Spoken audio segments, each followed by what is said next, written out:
Mardi 8 juillet 2025, mesdames et messieurs, bonsoir et bienvenue dans Viva Événement en version française. Dans les actualités de ce jour, à la une, la raison de la disparition soudaine du navire AW parti de Mazang pour Anjouan aux Comores reste encore indéterminée jusqu'à présent. 3 semaines après, aucune preuve n'a été trouvée pour confirmer si la disparition est due à un accident maritime ou à un acte de piraterie selon les informations émanant de l'APMF. Les recherches se sont poursuivies au niveau de la baie d'Antali et de la rivière Intintia-Baie, mais aussi au niveau de Cap Saint-André hier, mais aucune trace du navire n'a été révélée. Vanessa Mihai nous en dit plus. Les circonstances de la disparition du navire AW, qui est parti de Mazang pour Anjouan aux Comores le 16 juin dernier, restent encore indéterminées. Nous entrons dans la 3e semaine, aucune trace n'a été trouvée pour pouvoir confirmer si la disparition est de nature accidentelle ou due à un acte de piraterie, selon les informations émanant de l'APMF ou Agence portuaire maritime et fluviale. Les recherches s'intensifient actuellement et prennent un autre niveau, selon les explications. Pour hier lundi 7 juillet, les recherches ont été effectuées au niveau de la baie d'Antali, de la rivière Intintia-Baie, mais aussi le cap Saint-André, mais sans résultat. Les responsables des recherches ont regagné la terre ferme pour voir si le navire AW n'est pas passé dans les parages de cette partie de la mer. Ils ont également discuté avec les habitants locaux pour faciliter et accélérer les partages d'informations. Selon les informations, toutes les technologies de pointe sont utilisées dans les recherches avec la coopération de tous les services, avec l'aide des avions droniers et du bateau AdSense. Les deux parties travaillent de concert et sont prêts à intervenir pour rejoindre les lieux susceptibles de receler les traces du navire disparu. Hier a eu lieu une rencontre entre le directeur général de l'APMF et la famille des disparus pour des partages d'informations, des réconforts, mais aussi pour leur informer de la poursuite et des intensifications des recherches. Jusqu'à présent, aucune information n'a émané ni du capitaine ni des passagers. Dans les actualités de ce jour également, c'est chez les moins de 15 ans que le paludisme fait le plus de victimes selon le dépistage effectué sur 3 Fokountane dans la commune d'Ambadfouts et la commune d'Ikungu dans le même district d'Ikungu. Hier, 73% des personnes ayant subi un dépistage sont positives ou portent des symptômes d'après le rapport officiel du BNGRC. Les responsables ont souligné que le paludisme peut être guéri si les consignes émises sont respectées, notamment de rejoindre de suite un médecin en cas de symptômes manifestes. Vanessa Mihai nous en dit plus. Ce sont les classes sociales vulnérables qui sont les plus affectées facilement par le paludisme du fait du manque d'anticorps dans leur organisme selon les médecins. L'on sait que ce sont chez les moins de 15 ans que la maladie sévit le plus. Des médicaments sont immédiatement fournis à toutes les personnes atteintes pour éradiquer la maladie. Pour hier, 4e jour de la descente de l'équipe du BNGRC au Bureau national de la gestion des risques et des catastrophes et des responsables de tutelle dans la localité d'Ikung, 177 personnes ont été dépistées dans 3 Fokountane de 2 communes, soit dans le Fokountane de Vunkaz et Ambadfout Centre dans la commune d'Ambadfouts. 129 ont été testées positives sur les 177, soit un taux de 73% de personnes atteintes. Cette hausse est due au fait que nombreuses sont celles qui craignent de rejoindre un centre de santé ou un médecin et surtout veulent suivre la tradition en cas de décès, n'inhumant leur mort que 3 à 4 jours après le décès selon les informations. Pourtant, des sensibilisations ont été tenues pour l'utilisation des moustiquaires. Outre le dépistage du paludisme, il y a eu également le dépistage de la malnutrition. Sur les 195 prises en charge, 29 sont atteintes de malnutrition aiguë sévère ou MAS, 36 atteintes de malnutrition aiguë modérée ou MAM, soit un taux de 33%.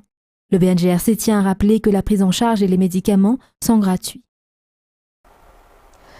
Page économique pour poursuivre ce journal. La valeur de l'ariard n'a cessé de baisser par rapport à l'euro au cours des derniers mois. Actuellement, l'euro s'échange à 5 205 ariards contre 4 815 ariards en juillet 2024. Cette dépréciation s'explique par la conjoncture internationale, mais aussi par la baisse des exportations malagasy et l'augmentation des importations, lesquelles ont atteint 9 863,2 milliards d'ariars durant les 5 premiers mois de l'année.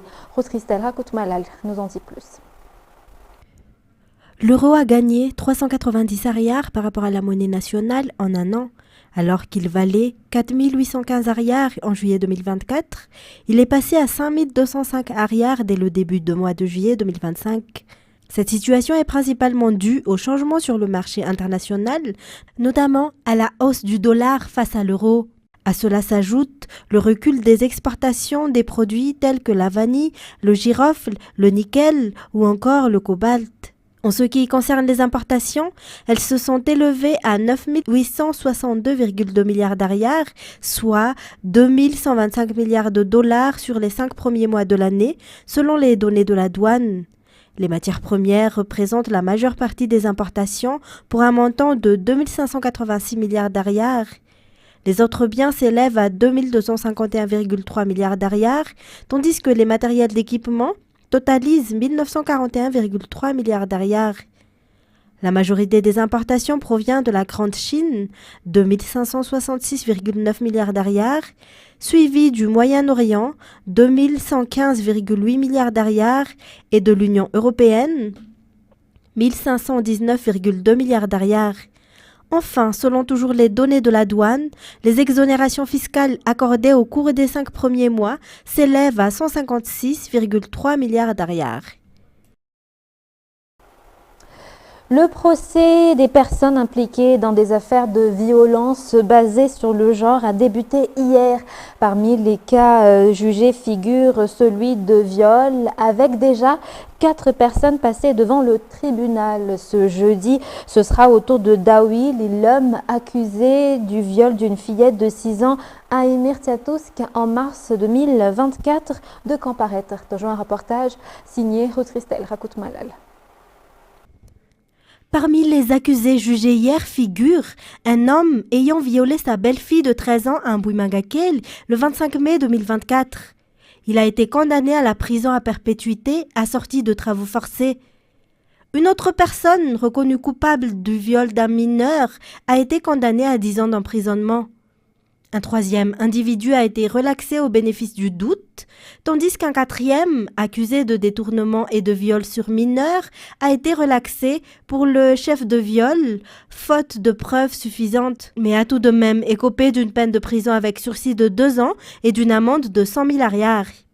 Ces jugements sont définitifs et les personnes condamnées ne pourront pas faire appel, conformément aux dispositions du Code pénal relatives aux violences basées sur le genre.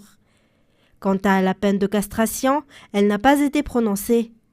Par ailleurs, Dawil, accusé du viol d'une fillette de 6 ans à Emir Tiatousk en mars 2024, comparaîtra devant le tribunal ce jeudi. Dans la suite des actualités locales, parlant décentralisation et développement, mais aussi relations internationales. La rencontre annuelle des maires au niveau de l'océan Indien ou AVCOI dans la commune urbaine d'Antananarive et l'hôte a débuté aujourd'hui. 45 maires venant des îles voisines, Maurice, les Comores, les Seychelles et la Réunion sont réunis dans la capitale avec les représentants des maires des chefs-lieux de région de Madagascar. Le but de cette réunion est de rechercher des solutions pour faire face au changement climatique au niveau de l'océan Indien, mais aussi de partager des expériences dans le domaine du développement. Reportage signé Aniena Martina et Secha Jenob. Madagascar, les Comores, la Réunion, les Seychelles et Mayotte sont les membres de l'AVCOI. Ces îles regorgent des ressources naturelles maritimes et terrestres dans tous les domaines, mais les menaces existent face au changement climatique. Parmi ces menaces figurent les cyclones, l'un des sujets discutés lors de cette réunion annuelle des maires qui débute aujourd'hui à Antananarive. Nous nous devons de chercher des solutions et comme nous le savons, nos îles sont liées. C'est la raison de cette rencontre pour trouver des solutions et apporter des projets structurants pour attirer les investisseurs, en déclarer les participants. Ainsi, pendant 2 jours, 45 maires venant des îles Sœurs se réuniront à Larbi avec les représentants des villes de Madagascar. Ils se concentreront sur les capacités à faire face au changement climatique qui seront présentés au sommet international comme le COP30 ou le G20 selon les explications. Cette AVCOI est une occasion également pour Madagascar, pays hôte, de s'ouvrir aux relations de partenariat avec les îles de l'océan Indien. Les résultats du BEPC pour la circonscription scolaire d'Antananarivo seront publiés à la fin de cette semaine. Selon les estimations des responsables, les transcriptions ont débuté également aujourd'hui et dureront 4 jours, selon le chef de circonscription scolaire. Reportage. Plus de 45 circonscriptions scolaires dans tout Madagascar ont déjà publié les résultats du BEPC jusqu'à aujourd'hui. Selon les enquêtes faites aujourd'hui par nos journalistes, la publication des résultats du BEPC pour la Cisco d'Antananarivo est prévue pour la fin de cette semaine. Les transcriptions ont commencé aujourd'hui et dureront 4 jours. Environ 24 000 candidats ont passé l'examen national du BEPC pour la Cisco d'Antananarivo. Dans la suite des actualités sociales, toujours, la caravane de formation destinée aux agriculteurs et éleveurs a été lancée dans la commune d'Abermang, district de Souavenagine, dans la région Itas. Il s'agit d'une stratégie visant à atteindre l'autosuffisance alimentaire à travers des formations et un appui à la production destinée aux paysans. L'agriculture et l'élevage constituent depuis toujours la base de l'économie rurale, a souligné le ministre de l'Agriculture et de l'Élevage. Reportage de Anienne Martina sous les images de cette Angelina. La caravane de formation destinée aux agriculteurs et éleveurs vise à améliorer la production dans l'objectif d'atteindre l'autosuffisance alimentaire. Il s'agit d'une stratégie qui répond pleinement à la vision du président de la République. Le lancement a eu lieu dans la commune d'Abermang, district de Souavenagine, région Itas. Les formations dispensées aux paysans ont été réparties en 3 volets: les techniques de culture de riz selon l'approche paprise, la technique Fomvusa et les méthodes d'élevage de poulets. L'agriculture et l'élevage constituent la base de l'économie en milieu rural, a déclaré le ministre de l'Agriculture et de l'Élevage. Cette caravane répond aux attentes de la population qui aspire à produire davantage sur de petites surfaces et de manière efficace. Mais l'action du ministère ne se limite pas à la formation. Il fournit également aux bénéficiaires des intrants agricoles pour renforcer leur capacité de production. Cette fois-ci, les paysans ont reçu des semences, de l'engrais organique, des fertilisants NPK et des coquelets en fonction de leur motivation et de leurs compétences. Cette commune du district de Souavenagine, à savoir Abermang, Maviln, Batuasan, Antanetbe-Varan, Paris-Bouich, Karahan et Masjay, ont bénéficié de ces appuis à la production. Au total, 876 bénéficiaires ont été recensés dans tout le district. La PIPA a bénéficié de nouveaux équipements modernes pour curer les canaux et les zones d'évacuation des eaux à Antananarivo. Ces équipements comprennent une pelleteuse hydraulique, un kit de dragage ainsi qu'un camion de grande capacité. Des ordinateurs font également partie du lot. Selon le directeur général de la PIPA, ces outils contribueront grandement à la protection de la plaine d'Antananarivo contre les inondations. Dans un reportage d'Anienne Martina sur les images de Sech Angelina. La PIPA vient de recevoir des équipements spéciaux capables d'enlever les boues et déchets qui bouchent les canaux d'évacuation d'eau d'Antananarivo. Il s'agit d'une pelleteuse hydraulique Hyundai accompagnée d'un kit de dragage amphibie. Ces équipements sont considérés comme les tout premiers outils modernes utilisés par la PIPA selon les explications. Parmi les canaux, ces équipements interviendront figure le canal C3, un axe majeur pour l'écoulement des eaux dans la plaine d'Antananarivo. En plus de cette pelleteuse, la PIPA a également reçu un camion de grande capacité et des ordinateurs pour renforcer sa structure numérique. Ces équipements proviennent du projet Produire initié par le gouvernement malgache sous la tutelle du ministère de la Décentralisation et de l'Aménagement du Territoire et financé par la Banque mondiale. Lors de la cérémonie de remise du matériel qui s'est tenue hier, le ministre Nainadjet Sitwain a aussi procédé à la remise de distinctions honorifiques à plusieurs agents de la PIPA.